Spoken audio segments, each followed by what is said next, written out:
सो बेटा what is the next question, question number 9। बड़ा ही interesting सा क्वेश्चन है और हम देखेंगे इसमें हम लोगों को किस तरीके से अपने एंगल्स को दिखाना है, कौन सा एंगल कहाँ से बन रहा है, जल्दी से देखते हैं। ठीक है, so the elevation of the top of the building from the foot of the tower is 30 degree.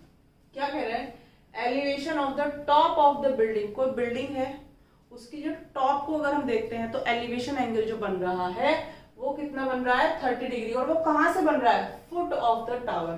कोई टावर है उसके नीचे खड़े होकर हम देख रहे हैं किसी बिल्डिंग को, तो जो हमारा एंगल बन रहा है वो बन रहा है 30 डिग्री। ठीक है, उसके बाद रखा है कि the angle of the elevation of the foot of the tower from the foot of the building is 60 degree. बेटा देखो क्वेश्चन को अच्छे से समझ लो कि कौन सा एंगल कहां से बन रहा है, समझ में आ गई बात। तो चलो देखते हैं। मान लो ये कोई बिल्डिंग है, चलो यहाँ पे मैंने एक टावर बना दिया। ठीक है, ये कोई मेरा क्या बेटा टावर है और मुझे लग रहा है कि बिल्डिंग जो है ना वो थोड़ी छोटी होगी, टावर बहुत बड़े बड़े होते हैं। ठीक है, मान लो मैंने ये कहा कि ये बिल्डिंग हमारी छोटी है। ठीक है, अब देखो इसका फुट ये रहा, बराबर हो गया ना, ये है हमारा इसका, इन दोनों के फुट ये है। ठीक है, ग्राउंड लेवल तो सबका सेम ही होना है, ये ग्राउंड लेवल है हमारा। ठीक, तो देखो ये जो बिल्डिंग है ये क्या है, बिल्डिंग, ये टावर। अब समझो बात को, the elevation of the top of the building from the foot of the tower, जो टावर का फुट है, जो टावर का फुट है ये वाला, यहां से जो इस बिल्डिंग को देखोगे तो जो एंगल बन रहा है वो बन रहा है 30 डिग्री। ठीक है, इतनी बात समझ आ गई। अब क्या कह रहा है, the angle of the elevation of the foot of the tower, foot of the tower from the foot of the building. ठीक है, यहां पे आएगा बेटा टॉप। ठीक, elevation of the top of the tower from the foot of the building is 60 degree. अब अगर हम उस बिल्डिंग के यहां से देख रहे हैं, जो बिल्डिंग का फुट है यहां से देख रहे हैं, तो इसकी जो टॉप का एंगल बन रहा है वो कितना बन रहा है बेटा मेरा, 60 डिग्री।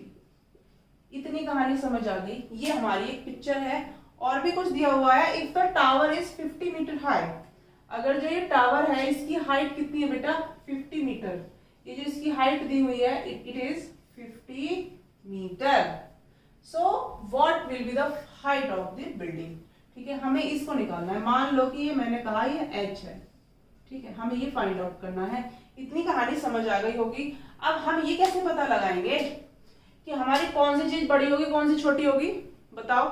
इसको हम कैसे पता लगाएंगे, इसके एंगल से। अगर एंगल छोटा बन रहा है तो हाइट कम होगी सामने वाले की। आप अपने आप देखो, अगर आपको ऊपर ज्यादा देखोगे तो एंगल बड़ा बनेगा, थोड़ा नीचे देखोगे तो एंगल कम होता चला जाएगा। ठीक है, मैंने इसी चीज से अंदाजा लगाया कि अगर ये 30 डिग्री एंगल है जो हम लोग बिल्डिंग को देख रहे हैं, इसका मतलब जो बिल्डिंग की हाइट होगी वो टावर की हाइट से छोटी होगी।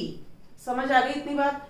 हमने देखा कि हमारी बिल्डिंग जो है वो कम एंगल बनाना पड़ रहा है बिल्डिंग को देखने के लिए, और टावर को देखने के लिए हमें 60 डिग्री बनाना पड़ रहा है। इसका मतलब जो टावर की हाइट है that is bigger than the building height. ठीक है, क्वेश्चन क्लियर है। अब हम करते हैं इसको सॉल्व। तो देखो बेटा, हमने इसको लेबल कर लिया, अभी नहीं करा, चलो कर लेते हैं। ये है ए बी सी और ये मान लिया मैंने डी पॉइंट। ठीक है बेटा, ये मैंने ए बी सी डी मान लिए हैं। अब हम देखते हैं ट्राइंगल। इन ट्राइंगल, अच्छा हम लिख लेते हैं ना, पहले हमें फाइंड आउट क्या करना है, height of the building, height of the building. चलो ये पेन खत्म हो गया। बिल्डिंग एच, इसको हम लोग और क्या कह सकते हैं, ए डी। ठीक है, ये हमें फाइंड आउट करना है। ये चीज हमारे दिमाग में क्लियर है, हमें यहां तक आना है। कैसे आना है, अब आप इस पिक्चर को देखोगे तो जो इनका जो बेस है ना बेटा, ये वाली जो लेंथ है ये दोनों में कॉमन है। आप देखोगे triangle ADC and ABC, AC is common. So हमारा सॉल्यूशन तो हमें पता है।